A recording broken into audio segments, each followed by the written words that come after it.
పత్తి రైతులు కుదేలయ్యారు. విజయనగరం జిల్లాలో 11,000 ఎకరాల్లో పత్తిని సాగు చేయగా మోంథా ఎఫెక్ట్తో తీవ్రంగా నష్టపోయారు.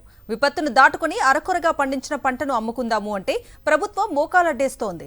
మద్దతు ధర 8,000 ప్రకటించినా ఆచరణలో మాత్రం అందుకు భిన్నమైన పరిస్థితులు కనిపిస్తున్నాయి.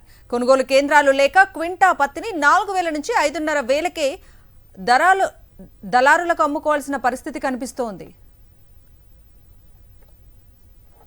ఇదే అంశానికి సంబంధించిన పూర్తి డీటెయిల్స్ మా ప్రతినిధి యుగంధర్ అందిస్తారు. ఒకప్పుడు ఈ తెల్ల బంగారాన్ని చూసి రైతులు మురిసిపోయేవారు. అసలు బంగారు ఆభరణాల కంటే రైతులు ఈ బంగారాన్నే ఇంట్లో నెట్టులు చూసుకొని సంపద పోగయ్యిందని మురిసిపోయినటువంటి పరిస్థితి. కానీ సీన్ కట్ చేస్తే ఈ ఏడాది పూర్తిగా వీళ్ళ తాలూకా ఆశలన్నీ కూడా నిరాశ అయినటువంటి పరిస్థితి. ఒకవైపు మొంతా తుఫాన్ ఎఫెక్ట్కి ఇక్కడ పత్తికాయలన్నీ కూడా ఇలా గిడసబారిపోవటం, నల్లగా అయిపోవటం, లోపల ఉన్నటువంటి పత్తి అంతా కూడాను కుచించుకుపోవడంతో ప్రతి చెట్టుకి దాదాపు 30 నుంచి 50 కాయలు ఈ విధంగా డ్యామేజ్ అయినటువంటి పరిస్థితి. మరికొన్ని చెట్లు అయితే ఈ విధంగా తెగుళ్ళు బారిన పడి గిడసబారిపోయినటువంటి పరిస్థితి. ఆకుముడత తెగులు వచ్చేసి మొత్తం గిడసబారిపోయినటువంటి పరిస్థితి. ఇదంతా పోను ఒక 30-40% పత్తి చేతికొచ్చింది అని అంటే అది ధర లేనటువంటి పరిస్థితి అయితే కనిపిస్తుంది. మొత్తంగా అయితే విజయనగరం జిల్లాలోని గజపతి నగరం, బొండపల్లి ఈ మండలాల్లోని దాదాపు 10,000 ఎకరాల్లో రైతులు పత్తి సాగు చేశారు. పత్తి సాగు చేసిన తర్వాత దీని ధర ఎలా ఉంది? ప్రస్తుతానికి ప్రభుత్వం అయితే 8,000 రూపాయలు క్వింటా ధర ప్రకటించింది. కొనుగోలు కేంద్రాలను అనౌన్స్ చేసింది, కొన్ని చోట్ల ప్రారంభించారు. వాస్తవానికి ప్రభుత్వం చెప్తున్నటువంటి మార్కెట్ ధరకి, మద్దతు ధరకి కొంటుందా, లేకపోతే అక్కడ కొనుగోలు కేంద్రాలను ఏర్పాటు చేశారు, అవి పనిచేస్తున్నాయా లేదనేది తెలుసుకుందాం. మాది విజయనగరం జిల్లా గైతునగరం మండలం అండి, తమ్మారెడ్డిపేట గ్రామం. ఈ విజయనగరం, శ్రీకాకుళం 2 జిల్లాలు కలిపి అక్కడ రాజాం, ఇక్కడ రామభద్రపురంలో సెంటర్లు పెట్టారు. మాకు సెంటర్ అందుబాటులో లేదు. మేము గత సంవత్సరం 10,000 నుంచి 8,000 వరకు పెట్టాము. దిగుబడి కూడా బాగానే వచ్చేది. ఈ సంవత్సరం మెందా తుఫాను వల్ల చెట్టుకి 60 నుంచి 70 కాయలు కాసినప్పటికీ కూడా 30 కాయలు వేస్ట్గా పోయి కుళ్ళిపోయి పత్తి దిగుబడి రాలేదు.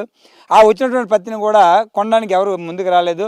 గవర్నమెంట్ 8,110 రూపాయలు రేటు ఉందని చెప్తాను తప్ప ఇక్కడ కొనుగోలు కేంద్రాలు ఎక్కడ ఏర్పాటు చేయలేదు, మా దగ్గరలో లేవు. వాళ్ళ దగ్గర పట్టుకెళ్తే వాళ్ళు నచ్చినట్టు కొంటారు. దళారులు 5,000, 5,200, 5,300 అడుగుతున్నారు. రైతులు దీనివల్ల చాలా ఇబ్బంది పడుతున్నారు. బంగారు బ్యాంకులంటే పొద్దు పెట్టుకున్నారు. ఈ లీజుకి తీసుకున్నారు, లీజు కూడా కట్టలేకపోయిన పరిస్థితిలో ఉన్నారు. ఇప్పుడు పురుగుల మంది తాగి చచ్చిపోవడం తప్ప ఇంకో మార్గం లేదని రైతులు అందరూ గోల పెడతాను. అంచేత గవర్నమెంట్ మద్దతు ధర కల్పించి ఈ రైతుల దగ్గరకు వచ్చి పత్తి కొనుగోలు చేస్తారని ప్రభుత్వాన్ని వేడుకుంటాను. ఏటి లేదు అంతా మొన్న అయిపోయాను. ఈ ఇంట్లో బంగారం పిసరకు కూడా పొద్దులు ఎట్టించుకొని మదుపులు ఎట్టించుకొని ఇది చేసుకున్నాం. మరి ఇంకేటి చేస్తాం? అదే ఇప్పుడు మందు దేశం. ఇప్పుడు ఎంత కొంటామంటున్నారమ్మా? ఇప్పుడు ఎంతకి 5,000 కొంత, 5,000, 500 కొంత అంటారు. మరి ప్రభుత్వం కొంటున్నాం అన్నది ప్రభుత్వం ఎక్కడైనా కొన్నదా? ఏది ఎక్కడా రానేది ఇటు. మరి ఆ పెడుతుం అని వస్తే పోనీ ఎంతకొక్క అంతకే అది ఇచ్చేసుకుందాం కదా. ఇప్పుడు ఆ పెడుతు లేక ఇప్పుడు మేము ఎంత ఇబ్బందులు పడతాను. మేము 5-6 ఎకరాలు వేసాము.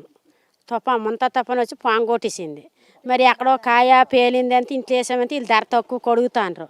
దానికి వచ్చి మందులు, గుండలు, పిండిలు, బోధులు నేబర్ని బాగా ఎట్టేసాము. ఆ నేబర్ మోదిపోయిన రాదు. మరి మేము ఎలా బతకాలంటే మాకు మరి మార్గం ఏటినేదో పత్తి తక్కువ. మరి తల్లి కోడాలు, కొడుకులు, మనవలు అందరం ఏడు తిని బతుకుతాం. మా కొరిచేని పండదు, ఈ పత్తి మీనే బతుకుతాము. మరి మందు తాగి చచ్చిపోయిన ఏదేమి ఇదే. మొత్తంగానే అయితే ఈ రోజున 8,000 రూపాయల ధర ఉన్నటువంటి క్వింటాని మార్కెట్లో 5,000, 5,500కు అమ్ముకుంటున్నారు. వీళ్ళకు పెట్టుబడి మాత్రమే 6,000 రూపాయల వరకు అవుతుంది. ఉన్న 2,000 రూపాయలు మార్జిన్ కూడా లేకపోగా తిరిగి 2,000 రూపాయలు నష్టం వస్తుంది.